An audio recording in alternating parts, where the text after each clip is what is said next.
Today is a special event, and I wish you all a very happy Ganesha Chaturthi. Today I'm going to be reading you a special book called Ganesha's Sweet Tooth, written by Sanjay Patel and Emily Haynes. It's one of my favorite books.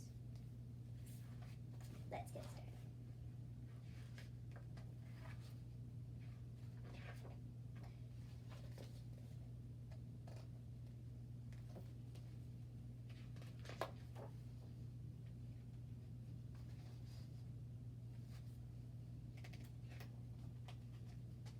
Ganesha is a Hindu god. He is very important and powerful and a tad chubby. But he was a kid, just like any other kid, except that he had an elephant head and cruised around on a magical mouse, collecting fruit, rice, sweets, and other gifts from temples in the neighborhood. Ganesha loved to eat sweets, and especially candy. Sweets and candy, especially the traditional Indian dessert laddu. His best friend, Mr. Mouse, could eat only one at a time, which was okay by Ganesha. He didn't want to share all his laddus. Squeak! One day, while Ganesha and Mr. Mouse were out looking for sweets, they discovered a new kind of laddu.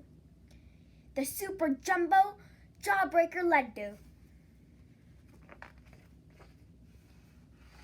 Ganesha snatched up that tiny treat and was about to eat it right then on the spot.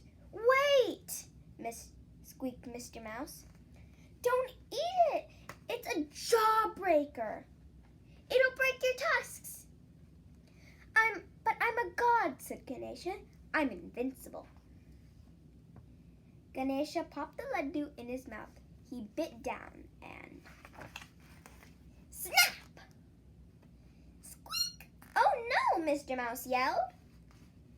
How will I ever put my tusk back on? Ganesha wailed. Ganesha was very clever and tried all sorts of ideas.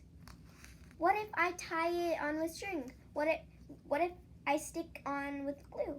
Maybe I could just hold it with my hand? But nothing worked.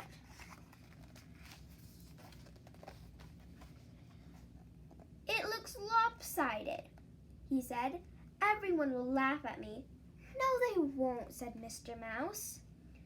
Everyone loses their teeth, and besides, you already have an elephant head, and your friends still love you. Ganesha wasn't convinced.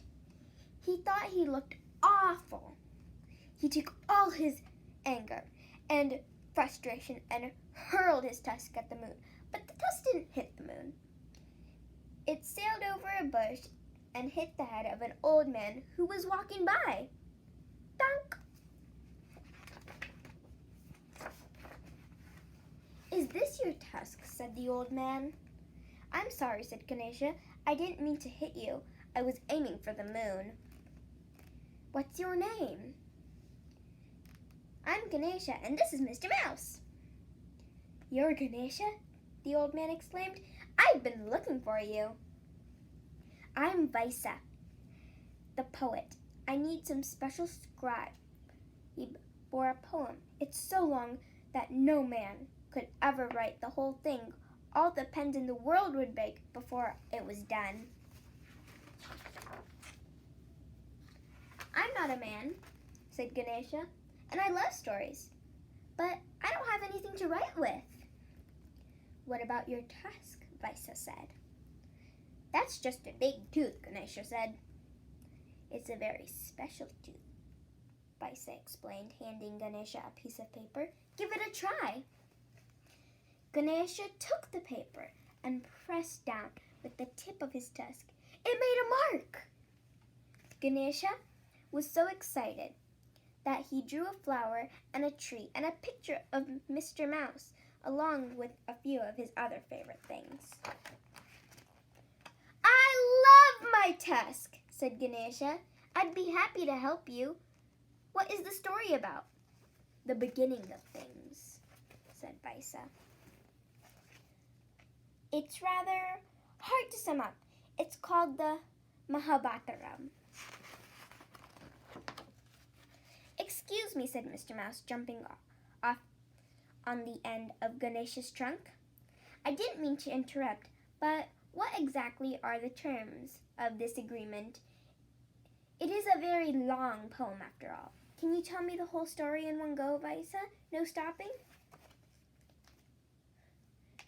As long as Ganesha understands the meaning of everything I say. Can I eat sweets while I write? Asked Ganesha.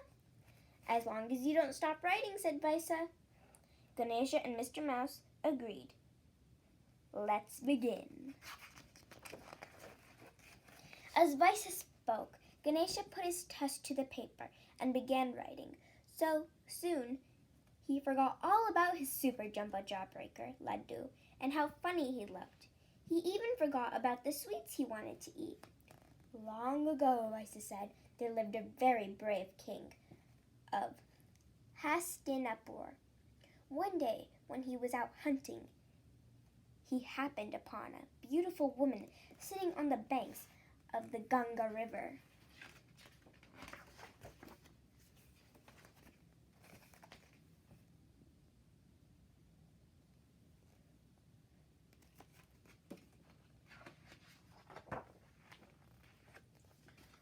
One 100,000 verses later, Ganesha put down his tusk. The Mahabhataram, the great piece of Hindu literature, was complete. Ganesha peeked around a stack of paper and saw that Mr. Mouse had been eating his way through the laddus as they worked. The poem had taken a very long time. But Ganesha was happy to see there were still a few left for him and his friends. The end.